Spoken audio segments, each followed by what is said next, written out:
আসসালামু আলাইকুম। আজকে আমি বলছি দীর্ঘদিন যারা আমাশা রোগে ভুগতেছেন। আমাশা রোগ খুব খারাপ একটা জিনিস। এটা এক ধরনের ব্যাকটেরিয়া।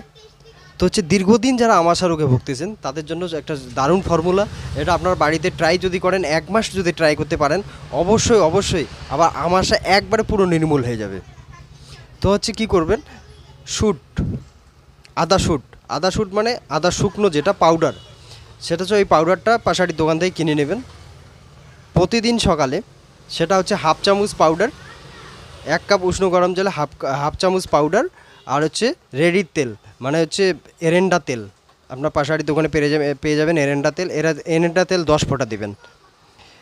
এইভাবে যদি সকালবেলা এক টাইম করে খেতে পারেন, আপনি ১ মাস খান, যত পুরাতন আমাশা হোক একদম কমপ্লিট হয়ে যাবে। আপনার বাড়িতে অবশ্যই ট্রাই করবেন, পুরাতন আমাশা থেকে একদম নির্মূল।